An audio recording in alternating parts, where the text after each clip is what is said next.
And of course I can't get in here to clean that up. It's really hard to try to clean up angle iron on the inside because of that angle. I did grind down this bead just to make it smooth, like this side. I want the sides to be smooth. Sides are okay though. Like I said, I can't get in here to clean that up. My best to flatten out the high sides where it was kind of cold to try to make it more level, so that way the engine's not pulling in one direction. I also got rid of a lot, or tried my best to get rid of a lot of this splatter, because that was just tearing up my tire. Yeah, see these areas I tried my best. All in here. There's still quite a bit of splatter, but it's not that rough. It's not rough at all. Alright, so it looks promising. I did inflate the tire. The tire was kind of underinflated, and I inflated it to, I think, 45 psi. So I'm gonna wait till tomorrow to ride this thing because it's dark out right now. All I gotta do is get some gas in it and see if this thing will work. Oh, I gotta get my throttle on. I got a thumb throttle this time because I don't need a kill switch. When I come to a stop, the engine will kill itself. But I want to get this thumb throttle on. I'm not going to record it because it's kind of straightforward. All I need to do is take the grip off and just feed it through, tighten this bolt, tighten it down, and open it up, feed the cable through into the mechanism in here, and then seal it back up.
Alright, so that was the riding portion of the video.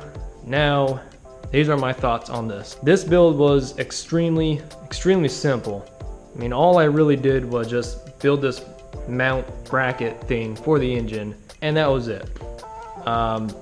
I didn't expect for this to work as well as it did. Now, this thing was really smooth to ride. I was shocked. That might have to do with that roller being on the tire, and some of the vibration is absorbed by the tire. Not all of it, but this setup here is definitely a lot smoother than any other motorized bike that I've ever built, or heck, even some mini bikes. This is a lot smoother. This thing feels like a mini bike, even though it's a moped. This feels like a mini bike. The refinement, the power. Honestly, this actually needs to be a kit. And there's no chain, so this thing's not loud either, despite having that exhaust leak over there. I don't have the noise of a chain rattling around, a clutch vibrating and rattling too. Honestly, I kind of guessed with the roller size. I thought with that, with this ratio, see, that's like what, 3 or 4 inches. The tire's like 20, so what, 5 to 1. With the roller that size and the tire that size, I thought, you know, this thing's probably not going to be able to accelerate on its own, but it does. It'll get down to idle. The bike won't die completely. It will actually keep the bike rolling, but you hit the brakes and it'll cut the engine out very, very easy. I didn't mess with the carburetor. I didn't mess with any idle adjustments. This thing idles fairly well. Like I said, it will actually, when I let off the gas, this thing will actually coast down to idle-ish. But if you give it just a little bit of gas, it'll pull along again until it goes down to almost cutting off. And then if you just press the brakes, just a little bit of brakes, this thing will cut off completely. I don't have a kill switch on this. It's not hooked up. But quite frankly, I don't need a kill switch. If I need the engine, and maybe in an emergency, I need the engine to stay off, I'll just flip the choke. This choke kind of acts as my kill switch. Also, I don't really have to mess with choke. Once I start riding this thing, I don't have to keep it on start, let the engine warm up, and then flip it back over. I'll just let the engine warm up on its own as I'm riding, so I don't have to mess with the choke. So this pretty much becomes my kill switch when the engine's warm. There's really only like two cons with this setup that I have here. And no, it's not the engine cutting off when I come to a stop. It's not that annoying. It's weird at first because you're not used to having the engine shut off. This thing will start fairly easy, especially if your engine's warmed up and you've been riding it around. It's kind of a dummy-proof system of pedal assisting your bikes, because with motorized bikes you got a pedal-assist system. If you don't, you'll burn out your clutch or you blow your engine up, because those engines are really tiny. The first con with this setup, since it's direct drive, there's no clutch, going down hills. I realized it too late. I was already going down one hill down by that river. This engine, when you're going downhill, because it's direct drive, that wheel is going to get spin faster, faster because the gravity is pulling you, which is going to speed the engine up real fast. At that point, your governor is kind of useless. I don't know what the maximum RPMs is on this engine. I'm assuming 5,000, because that's what the Predator engines are. This thing, if you get over that, your governor will try to kick in and throttle your fuel from your carburetor. And potentially, if you over rev it, and with a stock engine, your flywheel can explode and all sorts of things can happen. So that's one bad thing. You don't want to go down hills with this setup here, or at least avoid them, or just do what I did and just ride your brakes all the way down. Second thing is, you're going to go through brakes like crazy, at least with these brakes. These V brakes are not strong enough for this setup. I would prefer disc brakes, because I got this engine, well, I got all the weight including me, and then I got the engine wanting to chug along. It wants to pull along, and you're going to be going speeds that these V brakes aren't really designed to go, so you're going to burn through them real fast, and that's why you can hear the squealing when I'm hitting the brakes.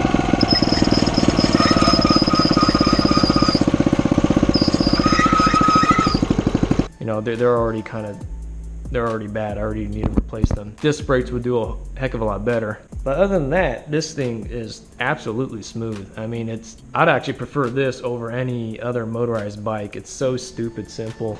And who knows, maybe in the future I can figure out some sort of clutch system. That way I can disengage it and engage it when I need to. So I'm also going to paint it too. Once I get all this off, I'm going to paint it black so it can match the engine. Also because I only had black spray paint on me. Again, I'm going to do that off camera. You don't need to see that.